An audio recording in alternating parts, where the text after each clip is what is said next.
First and all, welcome back to the latest edition of Fearless and Diversion podcast with me, Tim. I'm joined by Andy and Liam.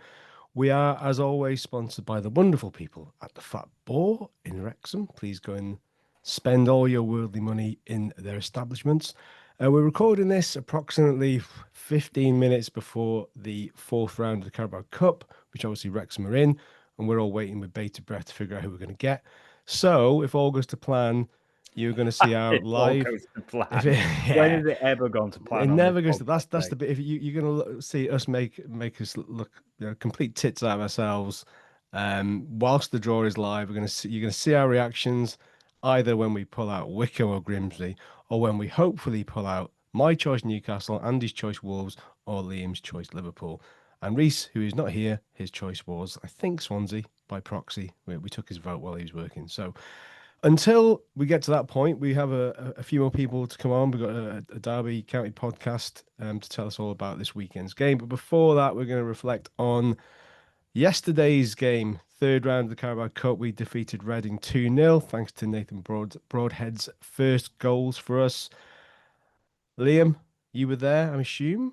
No, I was at a gig in Oh, in you were at in the that rocking gig. chair at Red Rum Club, as were many other Wrexham fans, as it turned out. Wow. Well, it didn't impinge on too much of the attendance because I think it was just slightly below full Yeah, capacity. But Andy, did you 9,000 odd. watch It it? was only below the full capacity because Reading Yeah, barely 400, I filled think. their Which is park. still, it's all right, all things considered. Did you watch it? Yeah, I watched it. I quite enjoyed it. Thought it was a proper, Phil Parkinson gave us a classic away performance on Saturday where it was like a high energy sort of tempo performance. Yesterday or last night was a proper home parky performance where you almost let the away team come on to you a little bit and then pick them off in the second half. I thought in the second half Wrexham were great. Special shout outs to I thought Brunt had a great game. He was I thought brilliant. He was really good. Yeah, I really good. thought Sam Smith played well. I know he didn't get the goal, but he was everywhere. And look, the main one for me is Broadhead because the knives are out in that first half. I was on Twitter and people were just saying, "Oh, waste of money, doesn't look arse, doesn't." Were you putting the knives in? Sorry, Will you put the knives in no, on I him? wouldn't put the knives in because look, he showed in the second half that he's a game changer. It was a brilliant goal out of nothing, and that's what you pay the money for. Because in the championship, it's going to be very, very tight games, and you need someone with that little bit of magic, and he's got that, and that's why Ipswich fans loved him so much. And I'm pleased for him because I think he's going to be a confidence player. I think he's going to need to know that things are flowing right for him. And two goals, I hope, will have really settled him down. And we were sort of asking, where's he going to play? Is he going to be the attacking mid? Is he going to be the striker? Is he going to be off the striker? Yesterday, he sort of had the free role, but I think he certainly in the second half made it count. And just got to hope he can go onwards and upwards. Really. Liam, does he start for you on Saturday? Because obviously, I think there's a lot of mention of him being our record signing, and much to Bangor folks' chagrin, Phil Parkinson keeps referring to him to Nathan Broadhead's coming to his hometown club, which they're very annoyed about. But I suppose there was a little bit of pressure on him to perform, and that was hopefully eased a little bit those goals.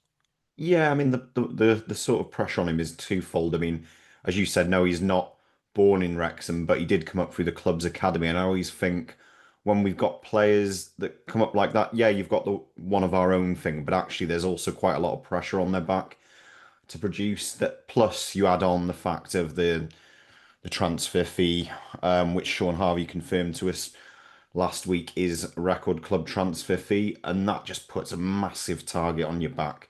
And when you come in and you don't start the season off because you're injured, it's very difficult. In terms of whether he starts on Saturday, I wonder if he's going to be one of these that Parky eases in because of that Mm. injury, because he hasn't had that game time. I would think he'll be Parky's sort of 60, 70 minute sub, something like that. And I think that's 60 fine. minutes. Behave. Go on. 70 Well, minutes. I'm being optimistic. I mean, 69.999. All right. Okay. You're in the 60s there.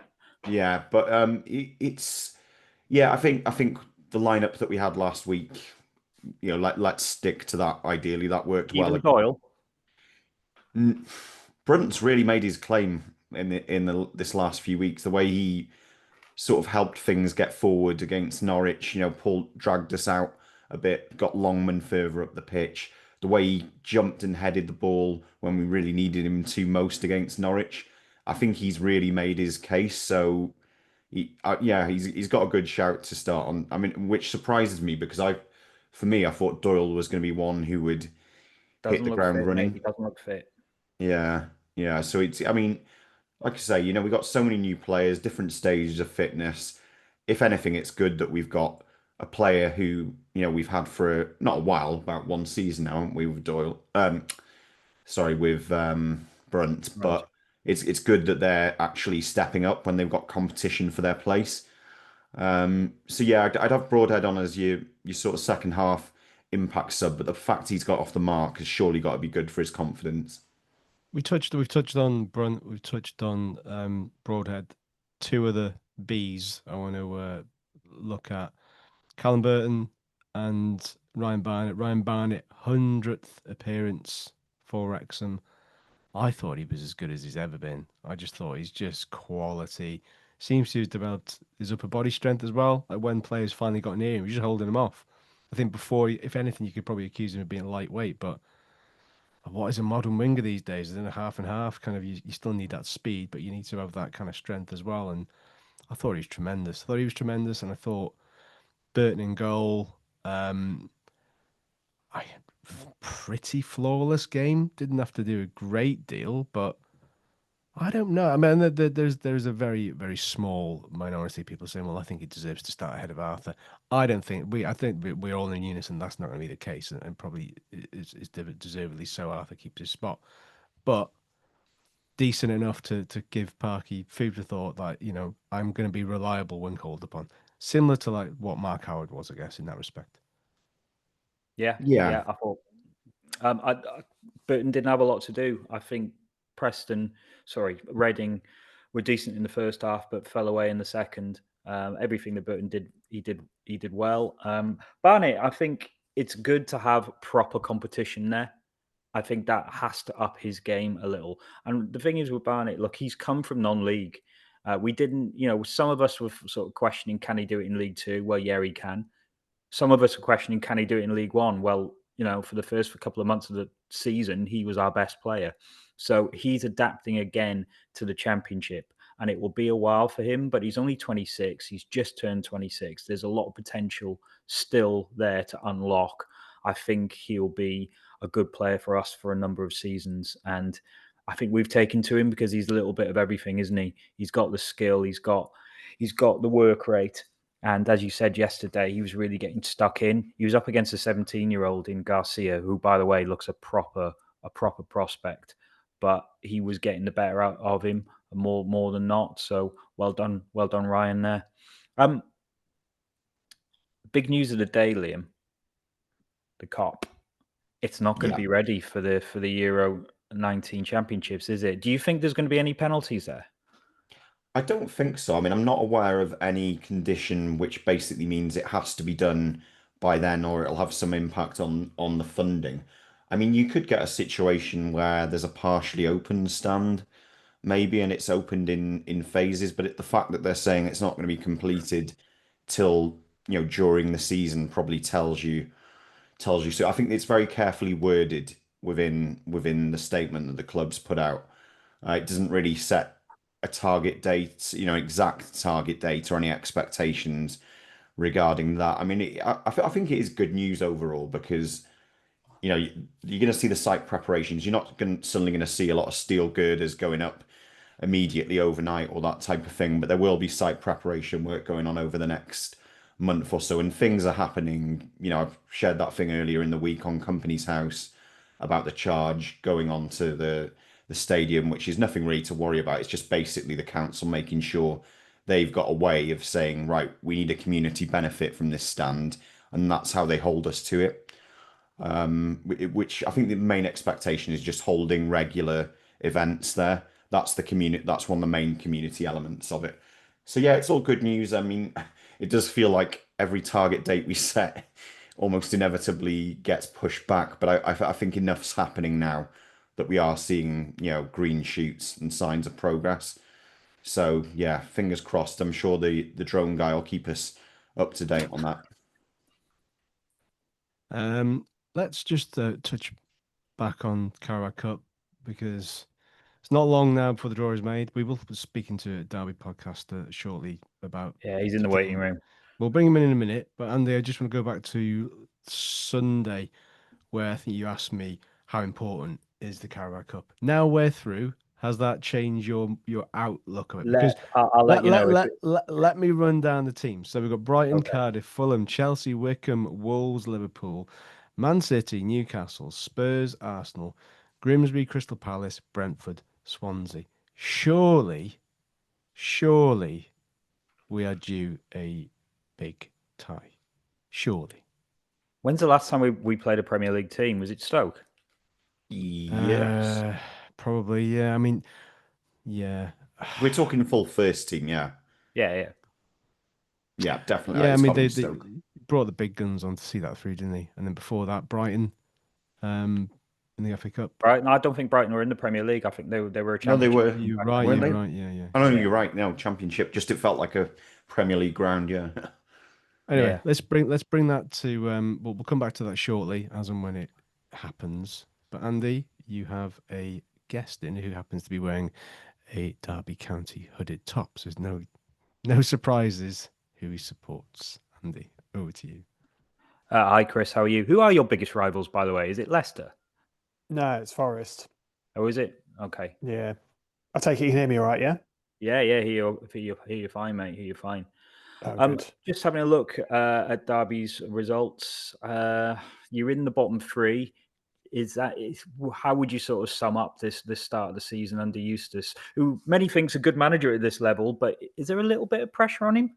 Chris, just because I've got OCD, please introduce your podcast and etc. because Andy didn't do that. Certainly. Yeah. Hi. Thanks for having me on, guys. It's Chris from the Steve Bloomer's Washing Derby County podcast. Now we're going to have to ask about the name. Yeah, I was hoping I'd get away with having to answer that one again. It relates to Steve Bloomer, who's Derby's all-time leading goal scorer from about 100 years ago. And we adopted an unofficial club anthem called Steve Bloomer's Watching, which is belted out before games at Pride Park. So it's just a mediocre play on words on that, to be honest, as I was concerned about copyright issues. So here we are. We know that.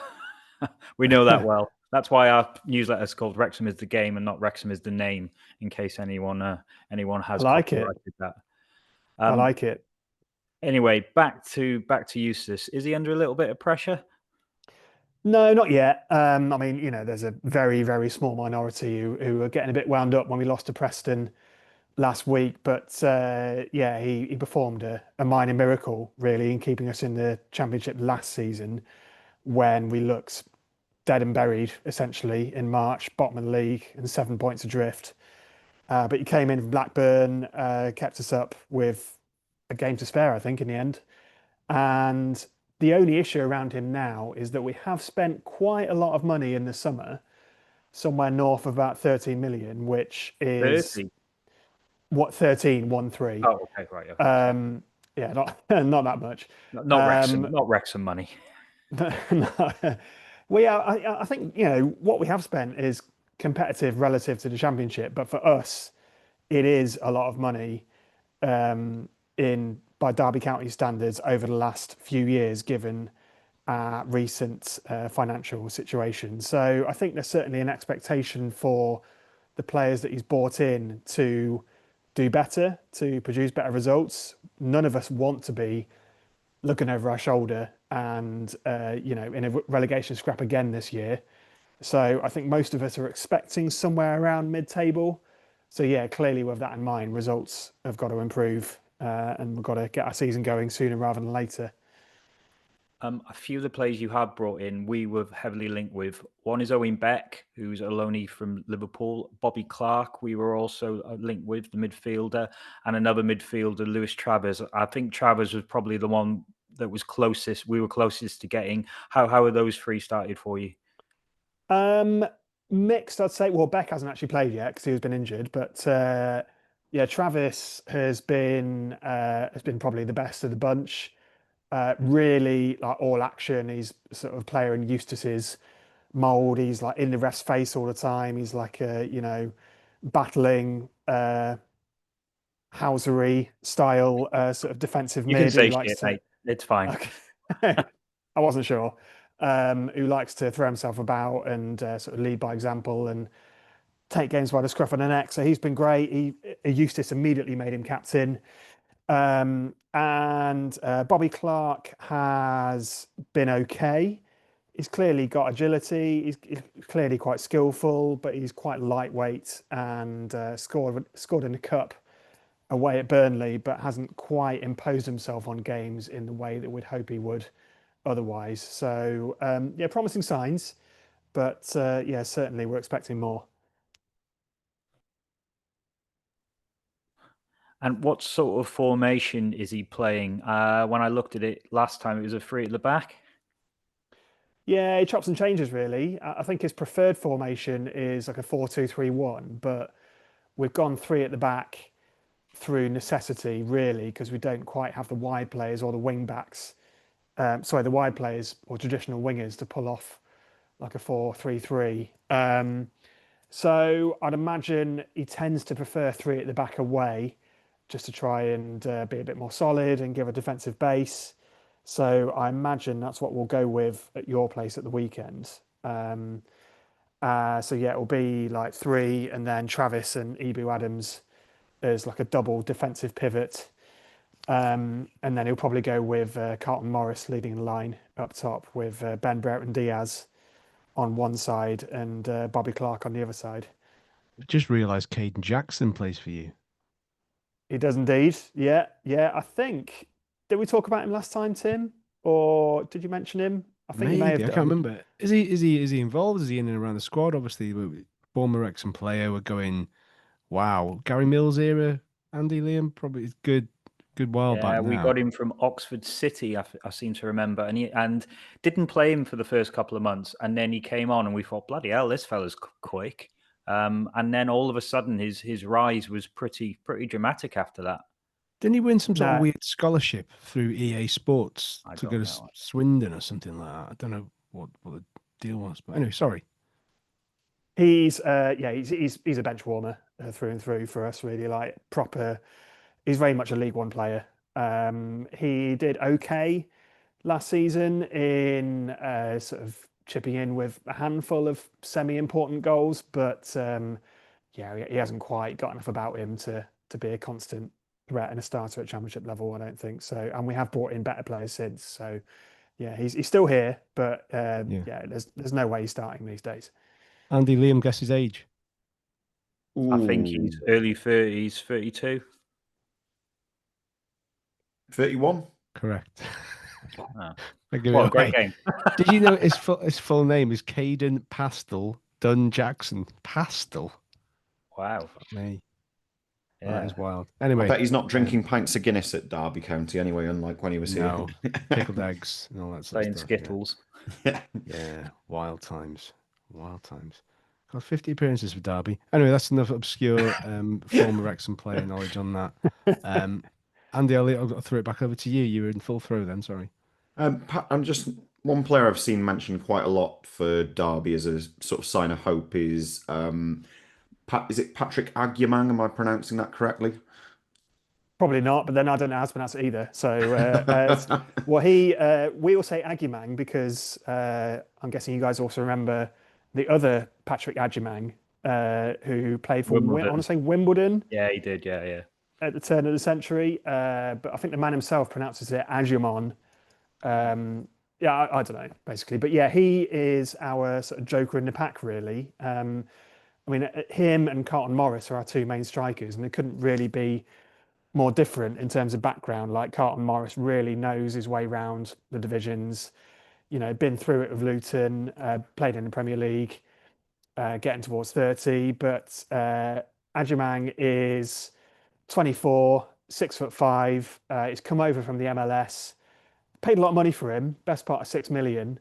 And he got 20 minutes against West Brom, got an assist, and then he played the whole of the second half against Preston and caused sort of chaos, really, in a good and a bad way. Here's one for you. A lot of Derby fans have likened him to Paulo Wanchope in playing style. Oh, that's a classic.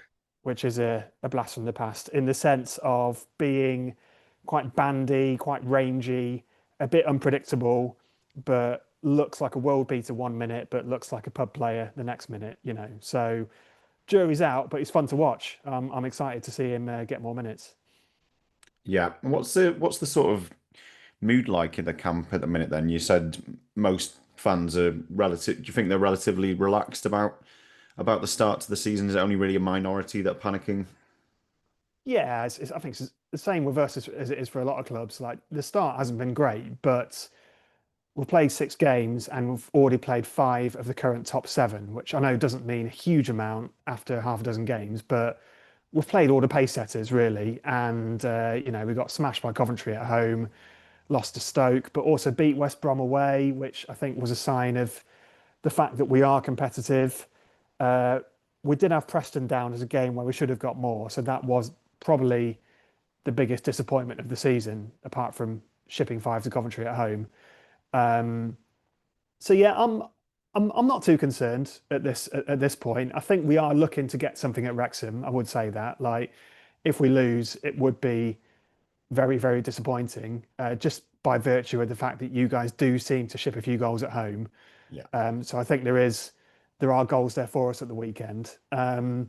So yeah, I think we realise that it is a bit of a transition season, but we've brought in basically 7 or 8 players that should be, on paper, the sort of players that are playing or should be competitive for a top half championship team. So there is expectation there, but also a realization that it might take us possibly at least a couple of months to get going. I think you may not see the best of this Derby team till possibly around November. It's just a case of, will people be patient enough to let that happen? Yeah. Yeah, I think every fan base is the same in that regard. I mean, we had some nonsense talk the other week about Phil Parkinson's future and stuff. People just lose their minds. One thing I was going to ask you about is, I know Derby have clearly been through a lot of financial turbulence in recent years. Has that steadied itself out a bit now? Yeah, it's all sorted now. Yeah, but we were really, really up against it at the back end of being in administration in 2022. And our new owner, who is a local boy, Dunga, David Clowes, a local Derbyshire businessman, has gone on record as saying that we were a week away from going under, that being it, basically, or certainly being kicked out of the league at the very least. I mean, to give you a potted history, about 10 years ago, we had several flirtations with the playoffs. The previous owner, Mel Morris, spent a lot of money season on season trying to go one better, trying to reach for the Premier League. We never got there. It all caught up with us. We were first under embargo and then had a 21-point deduction in the 21-22 season, which obviously relegated us. And then soon after that, during that same period, it was the owner, Mel Morris, who put us into administration because he basically couldn't be asked putting his own money in anymore and decided to just walk away. And then we went through about 9 months of hell, really, with like doom scrolling and people coming in, having a look, kicking the tires, walking away. Mike Ashley was mentioned a few times. That didn't happen, probably for the best. And then, yeah, it got really to the 11th hour and, David Clowes stepped in. And by this point, we were gone, went down to League One. He settled all the debts, paid about 55, 60 million for the club, Wow. I think. I I don't really know if that's good value for money or not, to be honest. But we had a couple of seasons down in League One, stabilised under Paul Warne, who got us back up again. And then halfway through last season, Paul Warne got found out a bit, to be brutally honest, and we went on a horrendous losing run, which, as I said a few minutes ago, saw us rock bottom of the league. So we parted ways with Warne. Eustace came in, turned the ship around, kept us up by the skin of our teeth in the end. And yeah, here we are spending £6 million on unproven guys from the MLS, looking ahead to brighter days, hopefully. I was going to say these are nice problems for you to have, I would imagine, after everything that's gone on to be thinking about players and on-pitch matters, I would guess. Very much so, yeah. It was really bleak in the admin days. I mean, we basically sold most of all of our brightest academy talents to basically keep the lights on at Pride Park. We were selling players who we could have got a lot more for like 500,000, 750k. And that's really sad to see, like the academy just being sort of ripped to shreds, really. And yeah, we got by on free transfers, and Rooney, who was manager at the time, sort of got the likes of Phil Jagielka in, and Curtis Davis hung around on like £4,000 a week in the Championship for a couple of years. And yeah, it was very, very bleak for a certain amount of time. But luckily, we managed to turn it around. And it's not lost on me the fact that the likes of Sheffield Wednesday are going through a similar situation now, because, yeah, we were there ourselves 3 years ago. Yeah, it feels like it must be a long time. Does anyone know when the last time we were at the same level the two clubs were? Because I remember the last time we played Derby. 82. Yeah, it's been level. a long time. And then Yeah, last time we played Derby, 82 that last time we played you away, yeah, which the club have been trumpeting. That was the famous Ian Edwards goal as well, wasn't it? I'm sure that was the sort of volley that Ian Edwards wellied against Derby. It's a well-known goal. It's been revamped on YouTube recently, but Andy's referring to the last time we played, which was 97, Andy, FA Cup. Yeah. Arturo Lupoli hat-trick on loan from I think Arsenal, it was 07 FA Cup, I think. Yeah. At Pride McKevely Park, scored first. Yeah, it was. Oh, Lee McKevely, of course, yeah. But we had a chance to get a penalty in that game to get it back to 3-2, which would have made it interesting, but the referee wasn't interested. But I remember like a lot more Wrexham fans turned up than what the stewards were expecting. They had to open another block. I want to say that's true, and I definitely did watch some of the highlights on YouTube earlier, but the quality of the footage was so bad that I literally couldn't watch it for more than about 30 seconds. It was proper filmed on a potato stuff. Yeah, it was like it was unwatchable, absolutely unwatchable. I think I went out that night in Derby. I went to a place called Zanzibar's. It had a punching machine. Yeah. How do you remember which club you go to? Because me and my mates still talk about that club. Which mate was it? Scottish Pete? No, it was Derby Dave. Yeah. Should we do predictions? Yeah. Right. Tim, do you want to go first? I am going to say we're going to continue on this lovely little streak that we're on. I still think that we'll concede in the league. So I will go for 2-1 to Wrexham. Liam? I would like to think we've turned a corner defensively, but we're still gifting teams soft goals. So I'm going to fill the Reece Williams role, glass half empty, go. Still, I'll still say 2-2 draw. I'll go 2-2 draw. I said draw to Chris earlier, and I've not really moved away from that. I still think we're trying to find our feet as a home side. I'd say 1 each. Chris? Yeah, I think when we spoke earlier, I gave similar sentiments. I think we will score, but I'm also fairly convinced we will concede. Probably quite late on as well. So I'll also go for a Desmond. I'll say 2-2. Cool. Chris, thanks very much for your time. And hopefully we'll catch up again during the season. Yeah, let's do this all over again at Pride Park. I'll go. Is Zanzibar still there? Well, I'm in South London these days, so I'll have to ask guys who are more closely associated. But I'm going to say a tentative yes for now. Okay, well, I'll meet you there. I'll meet you by the punching machine, and we'll We'll settle this man versus man. The old-fashioned way. Sounds good. All right. Cheers, guys. Chris. Cheers, Thank mate. you. Cheers, mate. All the best. Thanks, Thank Chris. you. Right, we're getting close to this Carabao Cup draw. What a has anyone shit time to do it, innit? It's fucking ridiculous. I Quarter know, and past we'll all be 10. hanging on. We'll all be I hanging mean, on for ages. I did have a moment. It was like, shall we just all mute our mics and just doubt our video, our cameras, and just come back when it's on? No, And then people, they're pointing to it now. It says next round draw 4. First off, what's a Carabao? Has anyone ever had it? And how are they still sponsoring this like 10 years after? It's an energy drink, isn't it? Yeah. And can you name several of its previous sponsorship incarnations? I know it was was the first one, Capital One or Capital No, One it's way Cup, before that. It was the Milk Cup, the Rumbelows Cup, the Littlewoods Littlewoods. Cup. Worthington. Yeah, Worthington, Worthington, yeah. Carling, Coca-Cola. Coca-Cola is my favourite Capital era. One. Yeah, Capital One. Yeah.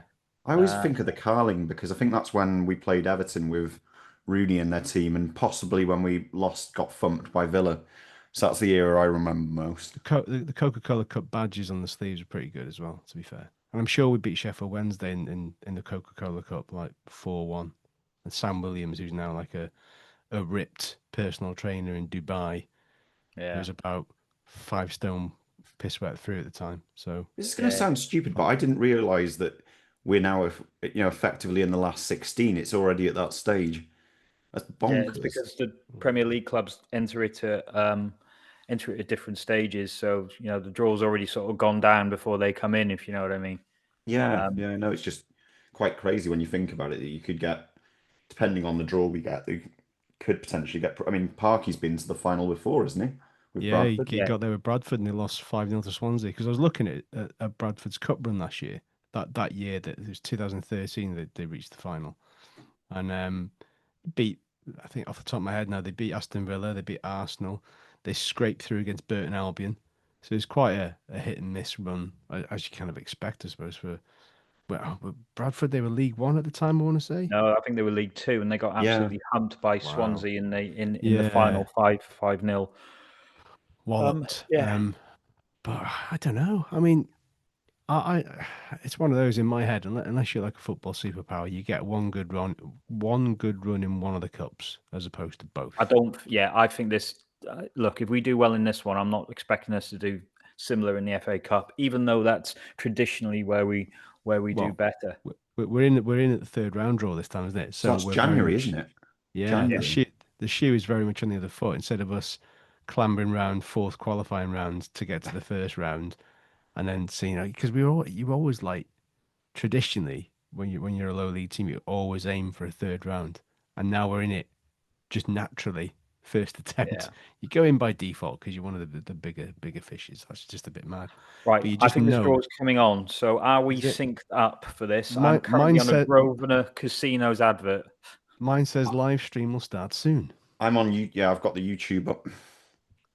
Okay. Yeah, we'll see. So if there is any sort of delay, I mean, we're gonna have to. I'll see where you guys are, and I will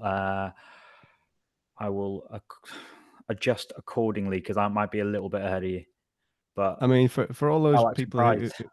for all these people who are persisting with this pod at this stage of proceedings, there's every chance that if you want to gloss over it, I probably will pull a separate short to upload to YouTube of our reactions to it. So but stick with it. Still like, subscribe, comment, tell us. There's a bit moving. I've got a picture of Brennan Johnson. Yeah. This is Spurs. thrilling TV. No, well, we got this is the art of having to fill dead air. So let's work on that artistry. Let's do it. I would I've got not a question. Be A reader has put in a question, and he said, if we eventually end up with a back three of Max, Doyle, and Brunt, who is best suited to play in the centre?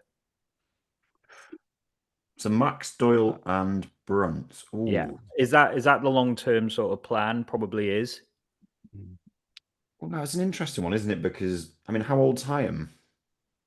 Yeah, he's 28, 29. I fully expect him to not lose his place for the rest of the season. But the long term plan must be those three growing up together in the Championship. And basically, is Max the right one for the centre?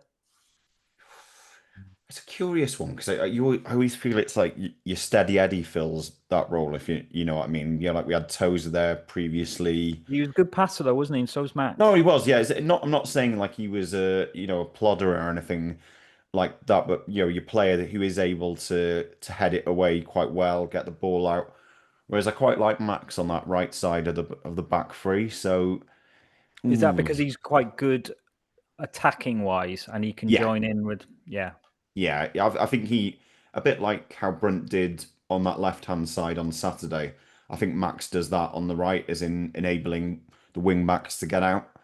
When things are going well, it's often Oh, we're up. No, right, it started anyway. 15 is out. oh, Arsenal. Arsenal at first. Have you got that? Are we all on the same page Yeah. here? No, you're ahead of me, so I'll take us through it then. Okay, so Arsenal have got Brighton, all Premier League tie. Okay. So we're not having an FA Cup replay from 92, is it? Trying to do my best gap fillers now. Knowledge. Number 7 is out. Grimsby. Fuck no, fuck no, fuck Oh no. God, oh God, oh God. Brace. Brace.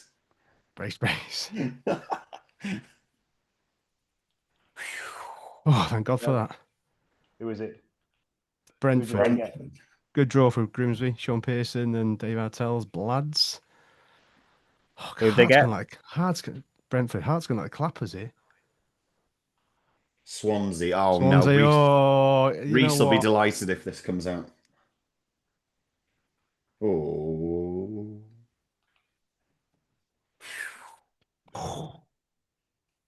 Swansea, Man City, you lucky bastards. That's a good draw for them. It's a good draw. Sexy Gaz Taylor, formerly of their women's team management. Come on, Jamie Radknapp. 14, who's that? Newcastle. Newcastle, come on! I've got the black shirts lined up at the back. Come on.